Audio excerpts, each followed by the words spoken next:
دائما في الدجاج هاد المره طريقه كذلك سهله. نعطينا الاقتراح ديال الدجاج المقرمش بالنسبه للوليدات في الوجبات السريعه. بالنسبه لهاد الدجاج حتى هو سهل، بانه كيكون عندنا الدجاج وكنحيرو، ما كنبغيوش نديرو طاجين اولا مرقه اولا مثلا اللي مشوي. فهذه طريقه حتى هي سهله، اللي كيدخل الفران كيحتاج غير شرموله كنشرملو فيها وكندخلو الفران. طريقه يعني ولا اسهل. وديك الساعه بالنسبه للمقبلات مثلا كترافقوه باي حاجه بغيتو. غادي ناخذوا بالنسبه للدجاج، يعني كناخذوا الدجاج وكنقطعوه من الاحسن يتقطع طريفات صغار. يعني ناخذوا مثلا دجاجه اولا نص دجاجه اولا دجاجه ونص على حسب اللي متوفر عندنا وعلى حسب عدد افراد الاسره فين غادي نديروه. فناخذوا الدجاج ونحاولوا انه نقطعوه على 6 ولا على 8، يعني قطع يجي لنا مثلا صدر الورك الفخاد هكا كيطريفات هكا صغار، يعني مقطع على 6 ولا على 8. واللي ما تعرفش يقطعوا راه يعني الجزار بطريقه سهله، اولا داك مول الدجاج راه كيقطعوا لنا على حسب بعضومات كنقولوا ليه قطعوا لنا على 8 باش حنا كنجي ناخذوه ونغسلوه ونشفوه مزيان. وكنبداو حنا ديك الساعه ملي كنكونوا كنتقداو الاسبوع كنحاولوا اننا نهزوا مثلا فخاد مع شويه صدر دجاج مع علق مثلا ونديروه في البواطه على اساس انه هذا غادي نديروا مثلا طاجين على حسب يعني عدد افراد الاسره. فكنقطعوه وكنزلوه يعني في بواطات على حسب الكميه اللي غادي نجبدو كل نهار مثلا اولا كل يومين. فقلنا الدجاج مغسول مزيان منشف مقطع على 6 ولا 8 مقطع على شكل قطع. وبالنسبه للشرموله سهله، غادي ناخذوا كميه من القزبر معدنوس تكون وافيه، 4 دراسات ديال الثومه، عصير ديال الحامضه، شويه ديال الكمون، شويه ديال التحميره، شويه ديال الملحه، شويه ديال الابزار، شويه ديال الموطارد حبيبات. هو السر في هاد الدجاج هو انه ضروري اننا ناخذوا الموطارد لونسيين، هذاك الموطارد اللي على شكل حبيبات. بالنسبه للسيدات راه متوفر، الا مشينا عند العطار الا مشينا الاسواق الكبرى لي سوبر مارشي يعني غادي نلقاو الموطارد، يعني ماشي العادي داك الصفر اللي كناخذو، غنلقاو واحد على شكل حبيبات. هذا كيجي لذيذ ودائما كنرقدوا فيه هو في الغالب، لانه المذاق ديالو كيجي كيغلب في هذاك الدجاج اولا في اللحم. وكناخذوا يعني شويه ديال الزيت. فغادي نعاود بالنسبه للزيت لكم اختيار، سواء الروميه ولا البلديه اولا تخلطوهم مع بعضياتهم. قلنا غادي نحتاجوا كميه من الدجاج مقطع على شكل طريفات، يعني الدجاجه مثلا مقطع على 6 ولا على 8 قطع ديال الدجاج. شرموله غادي نحتاجوا القزبر معدنوس وافي، 4 دراسات ديال الثومه كبار محكوكين، عصير ديال الحامضه، شويه ديال الكمون، شويه ديال التحميره، شويه ديال الملحه، شويه ديال الابزار، شويه ديال الموطارد حبيبات يعني موطارد لونسيان، وشويه ديال الزيت. قلنا اما يعني 4 كاس صغير ديال الزيت مخلط ما بين الروميه والبلديه، اولا البلديه بوحدها اولا الروميه بوحدها على حسب منين متوفر عندنا. فغادي ناخذوا ديك الكميه ديال القزبر معدنوس، مثلا ربطه ديال القزبر ربطه ديال المعدنوس يكونوا صغار، غادي نقطعوهم مقرد رقيق، نضيفوا لهم 4 دراسات ديال الثومه كبار محكوكين، نضيفوا شويه ديال الموطارد حبيبات، نضيفوا شويه ديال الكمون، شويه ديال التحميره، شويه ديال الملح، شويه ديال الابزار، ونضيفوا شويه ديال الزيت، قلنا البلديه ولا الروميه ولا مخلطين مع بعضياتهم، ونضيفوا عصير ديال الحامضه. هادشي كله كنخلطوه مزيان. هاد الشرموله اللي حصلنا عليها هي اللي كنرقدوا فيها الدجاج. ودائما يعني الدجاج كنرقدوه وناخذوا مثلا هو في الغالب كناخذوا صدر ديال الدجاج اولا اي حاجه بغيناها تدخلها الطياب اولا تدخلها شرموله، كناخذوا الراس ديال الموس كنبداو نفلحوا. فكاينه طريقه اخرى، هو انه الا خدينا فرشيطه تكون ماضيه مزيان وكنبداو ندكو هذاك الفرشيطه في هذاك الصدر ديال الدجاج، ما كيخليش لينا ديك التفليحه بعد النوبات، كنفلحوا بالراس ديال الموس وكتمشي لينا وكتبقى ديك الجهه بحال عايبه شويه مفلحه. فبالنسبه للفرشيطه كاين بعض الانواع ديال الفرشيطه تيكونوا ماضيين، ناخذوا وحده ونخليوها. ودائما ملي نبغيو مثلا سواء صدر ديال الدجاج اولا الدجاج اللي هو بالعظم ديالو وبغينا انه يدخلوا الشرموله، نحاولوا ناخذوه ونبقاو بحال كيف كنديروا في العجينه ديال البيتزا، كنبقاو نتكو مزيان، فنفس الطريقه كنبقاو نتكو فكتدخلوا الشرموله وما كيبقاش يبان هذيك التفليحه، لانه التقيبات ديال الفرشيطه تيكونوا ساهلين ما تيكونوش باينين.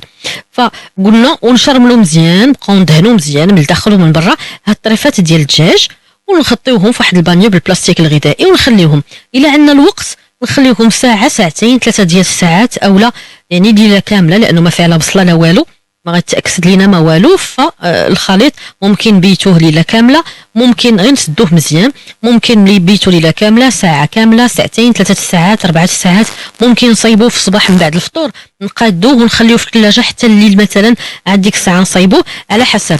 هو قد ما تكيناه بالفرشيطه مزيان ودرنا فيه هاد الشرموله ودخلت فيه مزيان وخلينا كيترقد، قد ما كيجينا لذيذ، وهذيك الشرموله كتوصل حتى للعظام ديال الدجاج. فكيف قلنا صدوره يعني ماشي القطع ديال الدجاج مغسولين مزيان ومنشفين، وكناخذوا شرموله نديروا القزبر والمعدنوس بالوافي مقرد رقيق، 4 دريسات ديال الثوم محكوكين. غادي نديروا تقريبا بالنسبه للموطارد حبيبات على حسب. فإلا كانت عندنا مثلا قطع ديال الدجاج كثيره نمشيو حتى لمعلقه ونص 2 معالق ديال الموطارد. كانت عندنا كميه ديال الدجاج يعني ما تكونش غالبه الموطارد، كانت عندنا كميه قليله نديروا مثلا معلقه متوسطه ديال الموطارد حبيبات.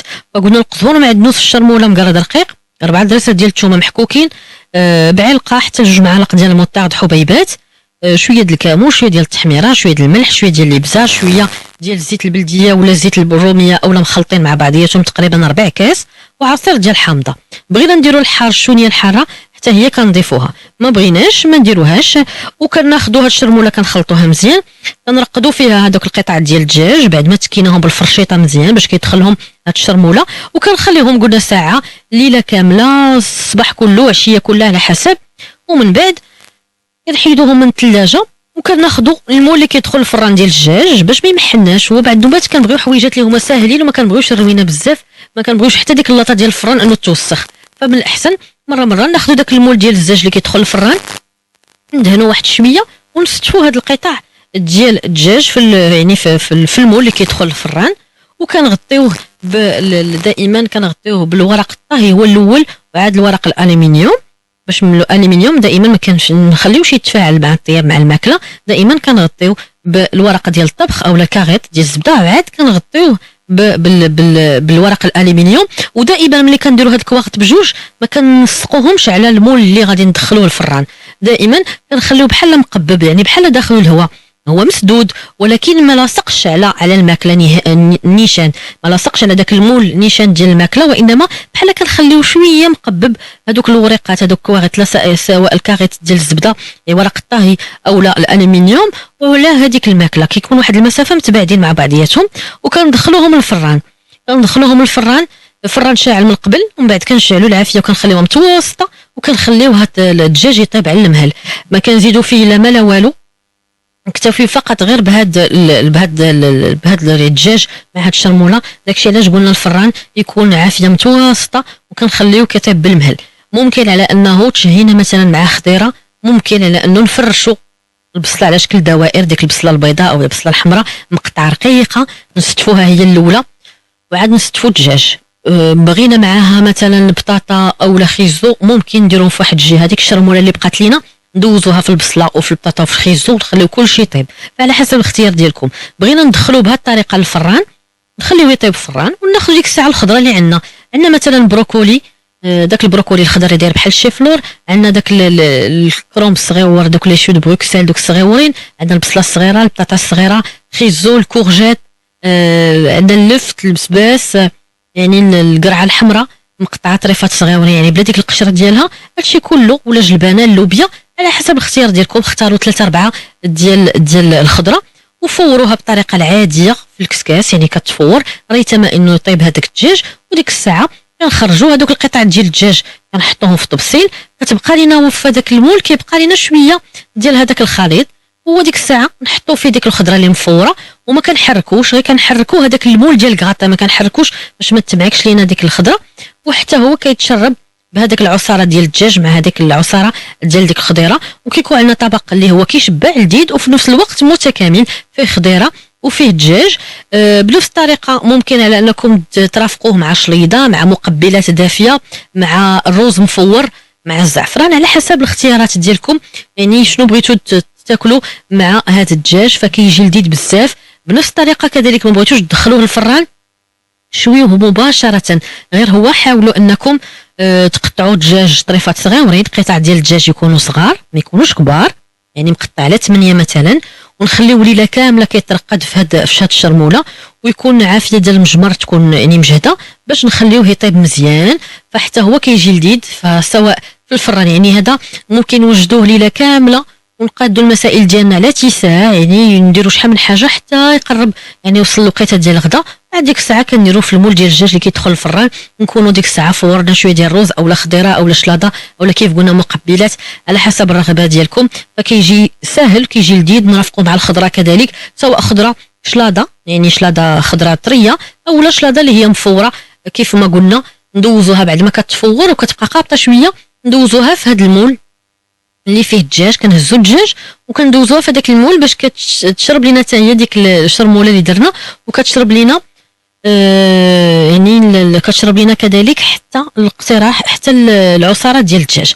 فهذا اقتراح ديال السيده نادين التوزاني اللي كنوجه لها تحيه كبيره هي تبارك الله عليها، من بين السيدات اللي هما نشيطات جدا في مواقع التواصل اللي تبارك الله ما كيبخلوش يعني كسائر السيدات يعني باقتراحات باش كيفيدوا السيدات، لانه في الغالب كيحيروا شنو يوجدوا الغداء شنو يوجدوا العشاء. فهادو يعني من خلال البرنامج دائما كنحاولوا اننا نختاروا اقتراحات اللي هما سهلين واللي هما بساط وفي متناول جميع السيدات، اننا نوفروا على السيدات حتى انه تفكر شنو غادي توجد.